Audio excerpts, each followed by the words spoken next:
보통 이제 전체 임플란트 하면 엄청 많이 심는다 생각하고 프라치 하면 이제 조금 심는다 생각을 하는데 거기에서 중간 정도 되는 3on6라는 게 많이 유행을 하거든요. 그래서 그거에 대한 부분을 많이들 모르시는 것 같아서 그게 어떤 의미인지 조금 오늘은 영상을 통해서 설명을 드리려고 합니다. 원래 치아가 한쪽당 몇 변인지 혹시 아세요?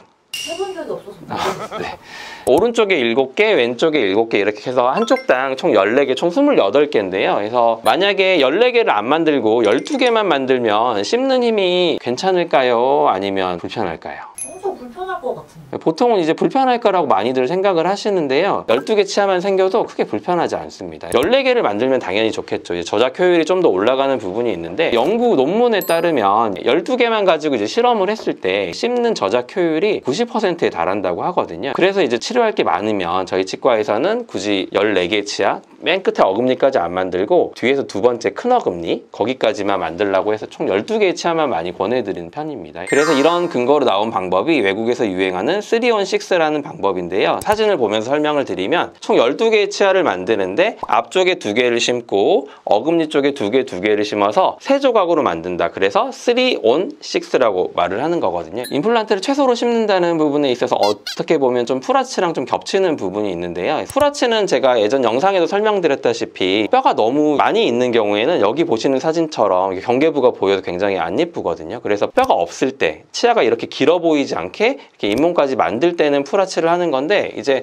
뼈가 많으신 분들은 이제 잇몸 경계가 보이지 않아야 되기 때문에 뼈를 좀 많이 다듬어야 되거든요. 근데 이제 3on6는 반대의 개념으로 보시면 돼요. 뼈가 많은 경우에 이제 잇몸을 굳이 안 만들어도 되는 경우에 2개에서 총 3조각으로 6개를 만드는 수식입니다. 이제 오론포나 그런 프라치가 이제 뼈를 너무 많이 깎는다 이런 거에 좀 반대되는 개념으로 나온 술식이거든요. 뼈를 그렇게 많이 치면 안 된다. 그래서 뼈가 많이 있으신 분들은 3on6를 해야 된다. 이게 그들이 말하는 핵심 포인트거든요. 그래서 그분들이 말씀하시는 것처럼 이제 뼈가 많으시면 굳이 뼈를 많이 치지 말고 최대한 뼈를 아껴서 3on6를 하시고 뼈가 많이 없으신 분들만 이제 프라치를 하시게 되면 치아가 길어지지 않고 잇몸까지 예쁘게 만들 수 있기 때문에 그래서 그런 부분이 좀 차이점이라고 보시면 되겠습니다. 그러면 이거 같은 경우는 치료 기간은 얼마나 걸리나요? 프라치 같은 경우는 뼈가 좋은 부분에 뼈 이식을 안 하고 심다 보니까 보통 한 2-3개월이면 끝나거든요. 이 3on6는 이제 아무래도 6군데의 치아 위치에 맞춰서 임플란트를 심어야 되거든요. 그러다 보니까 이제 뼈 이식이 좀 동반이 될 수 있습니다. 그래서 보통 한 3개월에서 한 6개월 정도 걸린다고 보면 되고요. 그래서 전체 임플란트랑 거의 비슷하긴 한데 아무래도 개수가 좀 적다 보니까 치료 기간 비슷하거나 아니면 조금 더 덜 걸릴 것 같습니다.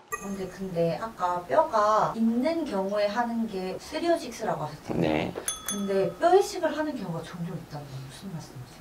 전체적인 뼈 높이를 말씀을 드리는 건데요. 이제 사람이 위쪽에는 공기주머니가 이렇게 2개가 있거든요. 그래서 전체적인 높이는 뼈가 많지만 공기주머니 쪽은 뼈가 부족할 수 있습니다. 그래서 그쪽은 공기주머니를 들어 올리고 뼈 이식을 해야 될 수 있고요. 마찬가지로 아래쪽도 전체적인 뼈 높이는 높은데 이제 치아를 뺀 자리가 구덩이가 이렇게 많이 파여 있다거나 한쪽 병이 무너져 있는 경우에는 임플란트를 꼭 그 위치에 심어야 되잖아요. 그러다 보면 임플란트를 심고 주변에 뼈 이식을 해야 될 수 있거든요. 근데 프라치 같은 경우는 그렇게 패여 있는 부분을 피해서 옆에다 심으면 되기 때문에 프라치는 뼈 이식을 많이 안 하는데 3on6라든지 전체 임플란트는 꼭 그 부분에 이제 임플란트를 심어야 치아 모양이 예쁘게 나오기 때문에 뼈 이식이 좀 동반되다 보니 치료 기간이 조금 더 걸리는 부분이 있습니다.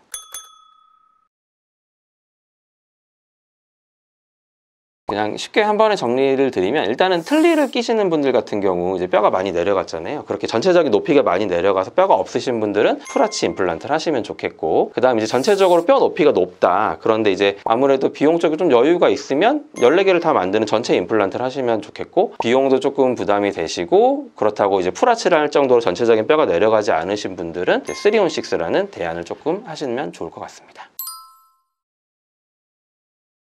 오늘은 3on6에 대한 설명과 프라치와의 차이점, 그리고 어떤 분들에게 추천드리는지까지에 대해서 설명드려 봤습니다. 개수나 개당 가격보다는 환자분에게 맞는 치료 계획이 더 중요하다고 생각합니다. 환자분의 치아를 돈으로만 보지 않고 꼭 필요한 개수만 내 가족에게 치료한다 생각하고 치료를 해줄 수 있는 의사를 찾으셨으면 좋겠습니다. 믿고 찾을 수 있는 치과가 앞으로도 많아졌으면 좋겠다는 생각입니다. 앞으로도 치과 의사로서 환자분들의 입장에서 궁금한 정보들을 많이 말씀드릴 예정이니 구독과 좋아요, 알림 설정을 해두시면 솔직하고 유용한 치과 정보들을 자동으로 안내받으실 수 있을 겁니다. 끝까지 영상 시청해 주셔서 감사합니다.